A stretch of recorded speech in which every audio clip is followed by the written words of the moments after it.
keep their world from falling into darkness, the gods demanded a price. A price paid not in gold or jewels, but in still beating human hearts offered up on blood-stained altars. This wasn't a scene from a horror movie. This was the spiritual core of one of the most powerful empires in the Americas. At the center of the ancient Aztec capital, Tenochtitlan, stood the Templo Mayor, a towering pyramid that dominated the sacred landscape. It was a place of worship, coronations, and astronomical learning. But it was also the gruesome epicenter of a state-sponsored cult of human sacrifice, a practice the Aztecs believed was necessary to keep the very universe in balance. The rituals here were elaborate, public, and broadcast a terrifying message of divine and imperial power. And they were just one example of a dark thread woven through human history. From the sun-worshipping sacrifices of Mesoamerica to the secret societies that shaped nations and the modern cults that prey on the vulnerable, the history of ritual is far more disturbing than most of us can imagine. In this video, we're about to journey back in time and into the present to uncover some of the most horrifying rituals ever performed. These stories are windows into the extremes of human belief, power, and cruelty. Imagine a single structure, a giant rack 35 meters long, built not of wood or stone, but of human skulls. This was the Huitzilopochtli of the Aztecs, a public monument displaying the heads of sacrificial victims. When Spanish conquistadors saw it, they claimed to have counted tens of thousands of skulls, a number so huge that for centuries historians dismissed it as hostile propaganda. But then, in 2015, archaeologists digging in the heart of modern Mexico City began to unearth it. They found hundreds upon hundreds of skulls, caked in lime, many belonging to women and children, challenging what historians thought they knew about these rites. The Tzompantli was real, and it was even more horrifying than the legend suggested. The heart of the sun. Aztec sacrifice. For the Aztec civilization, human sacrifice wasn't just some desperate occasional act. It was embedded in the fabric of everyday life, a fundamental duty to the cosmos. Their entire cosmology was built on a debt of blood. According to their beliefs, the gods had sacrificed themselves to create the world and our current sun, the fifth sun. To keep this sun alive, to make sure it had the strength to rise each morning, it needed to be nourished with the most potent substance imaginable, human blood and hearts. This belief created an unending demand for sacrificial victims. The main recipient of these offerings was Huitzilopochtli, the god of the sun and war. The ritual was a highly theatrical and public spectacle. Victims, often prisoners of war, were led up the temple's steep staircases. At the top, in full view of the crowds, a team of priests would seize the person and stretch them backwards over a sacrificial stone. One priest, wielding a razor-sharp obsidian blade, would slice open the torso just below the ribcage. Reaching into the chest cavity, he would pull out the heart, still beating. This heart was then held up as an offering to the sun god, before the lifeless body was cast down the temple steps, tumbling towards the base, where another significant artifact lay, the Coyolxauhqui stone.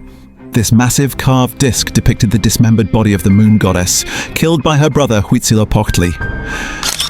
The placement was no coincidence. The ritual reenacted this foundational myth, with each sacrificed victim becoming a symbol of darkness defeated by the sun.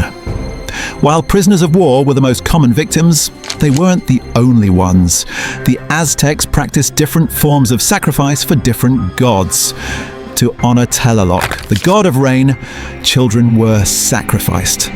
Archaeologists have found the remains of at least 42 children offered to him at the Great Pyramid. According to historical accounts, the tears of the children were seen as a vital part of the ritual, a good omen that the rain god would water the earth, so priests would intentionally make the children cry on their way to the altar.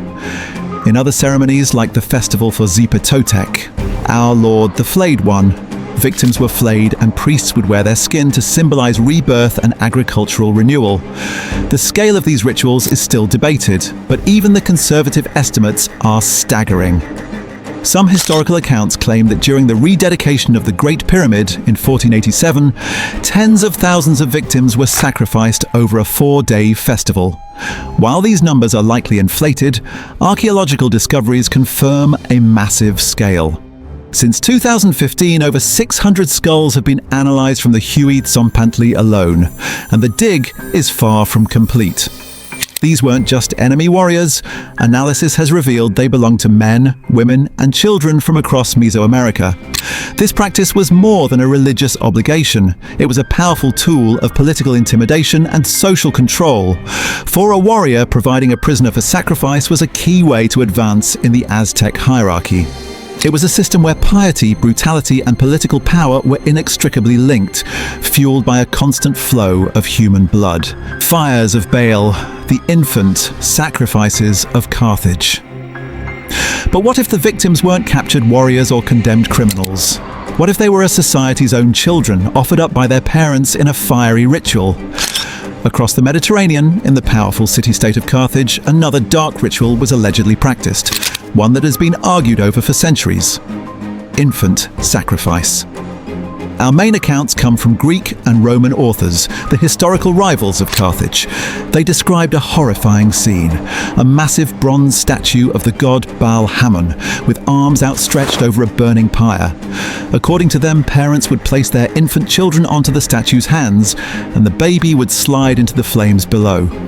Biblical texts also condemn the practice of passing children through the fire to a god named Molech, a ritual many scholars connect to these Carthaginian rites. For a long time, historians were skeptical. They saw these accounts as wartime propaganda designed to demonize a powerful enemy. But then, archaeology uncovered something deeply disturbing. On the outskirts of ancient Carthage, special cemeteries were found. These weren't ordinary burial grounds. They contained thousands upon thousands of small urns, and inside each urn were the cremated ashes and bones of a very young child. These sacred areas became known as tophets, a Hebrew word for a place of burning. The most famous of these, the Tophet of Carthage, was used for over 600 years. The discovery ignited a fierce debate. Were these the remains of sacrificed infants, proving the ancient accounts true? Or were they special cemeteries for babies who had been stillborn or died of natural causes in an era of high infant mortality? While some scholars still argue that disease and natural death explain these sites, recent and more thorough analysis has led many researchers back to the grim reality of sacrifice. One pivotal study of remains from the Carthage Tophet determined that the deceased were overwhelmingly infants under 3 months old, a specific age range that doesn't quite match the broader patterns of natural death. What's more, the stone markers placed over many urns were inscribed with vows made to the gods, not words of mourning for a lost child. While the full extent of the practice is still debated, the conclusion reached by many researchers today is overwhelming. The ancient Carthaginians did, at times, ritually sacrifice their own children as part of a structured, long-standing religious institution. The Wicker Man and the threefold death, European rituals. This impulse to sacrifice human life to appease unseen forces wasn't confined to the great empires. Across the forests, bogs, and misty shores of ancient Europe, from the Celtic tribes to the Viking raiders, the gods demanded a heavy price. Perhaps the most infamous image of Celtic ritual comes from Julius Caesar. During his conquest of Gaul, he described a terrifying spectacle: the Wicker Man. According to Caesar, the Celtic priests, the Druids, would build immense, human-shaped figures woven from branches. These effigies were then filled with living men, preferably criminals, but if none were available, innocents would do, and the entire thing was set on fire as a massive human sacrifice. For centuries, much like the skull racks of the Aztecs, the Wicker Man was dismissed as Roman propaganda meant to paint the Celts as savages. And it's true, concrete archaeological evidence for a giant wicker effigy is almost impossible to find. It would have burned to ash. However, the wider evidence for Celtic human sacrifice is undeniable. The bogs of northern Europe have given up a chilling testament. Preserved human bodies, thousands of years old, bearing the marks of ritual killing. Lindo Man, found in an English bog in 1984, is a prime example. Analysis revealed he had suffered a threefold death. He was struck on the head, had his throat cut, and was strangled with a garrote before being placed in the bog. This wasn't a random murder, it was a ritual. Celtic mythology is filled with references to threefold deaths, a practice thought to appease different gods at the same time. The bog itself was seen as a portal between worlds, making it a fitting place for such an offering. Other bog bodies, like Old Croghan Man in Ireland, show similar signs of ritualized violence. He was stabbed and his nipples were sliced, a symbolic act of dethroning a king in ancient Ireland. This tradition was also alive and well further north, among the Norse peoples. The Viking blot was a ritual sacrifice to the Norse gods to ensure fertility or victory. These ceremonies usually involved sacrificing animals, and their blood was sprinkled on altars, statues, and even on the participants. But human life was also given up in times of great crisis. The Arab explorer Ibn Fadlan famously chronicled the funeral of a Viking chieftain, where a female slave volunteered to be killed to accompany her master into the afterlife. Archaeological finds seem to support these accounts. In Denmark, a site believed to be a sacrificial well contained the skeletons of children aged 4 to 7. Because wells held great mythological significance, these discoveries suggest the children may have been offerings for divine knowledge. From burning effigies to blood-soaked altars, ancient Europe was a land where the gods were never far, and their hunger was a constant, terrifying presence. The branding iron and the prophet, modern dark rituals.